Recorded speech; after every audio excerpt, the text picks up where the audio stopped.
Beetroot dosa. Beetroot dosa பிள்ளைங்களுக்கு வந்து beetroot பொரியல் பண்ணலாம், பீட்ரூட் அல்வா பண்ணலாம், பீட்ரூட்டு சூப் இந்த மாதிரி. இதை வந்து பீட்ரூட்டு தோசை சுட்டு கொடுத்தா பிள்ளைங்க வந்து சாதாரண தோசைகள் வந்து பீட்ரூட்டு வந்து ரொம்ப சத்துள்ளது, ரத்த விருத்துள்ளது. இதை வந்து நம்ம கொடுத்தா பிள்ளைங்க நல்லா விரும்பி சாப்பிடுங்க. அந்த பீட்ரூட்டையும் வெங்காயத்தையும் வதக்கிட்டு போடுறேன்.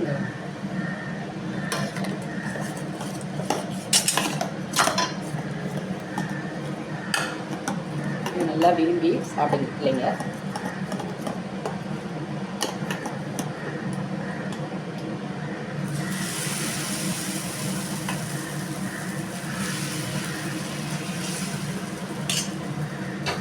கலராக இருக்கிறனால பிள்ளைங்க வந்து விரும்பி சாப்பிடும்.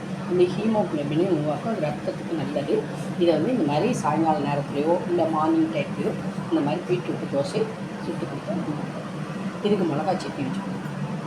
பார்த்திங்கன்னா முருங்கைக்கீரை பொடி, அந்த பொடியில் வந்து தோசை விட்டு கொடுக்குறோம். பிள்ளைங்க வந்து முருங்கைக்கீரை பொடியை காட்டிலும் தோசையும் கொஞ்சம் விரும்பி சாப்பிடுங்க. தோசையும் சாப்பிட்ட மாதிரி இருக்கும். முருங்கைக்கீரை தோசை வந்து ரொம்ப இரும்பு சத்து உள்ளது, இது ரொம்ப நல்லது உடம்புக்கு. நான் பாருங்கள் முருங்கைக்கீரை தோசை.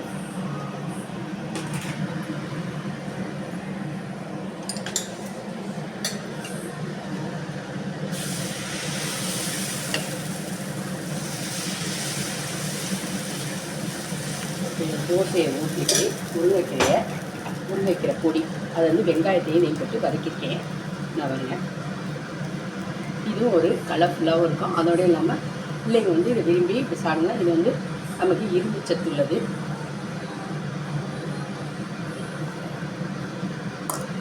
முருங்கைக்கீரை தோசை ரெடி ஆகிடுச்சு. இதுவும் ஒரு கலர்ஃபுல்லாகவும் பச்சை கலரில் இருக்குது.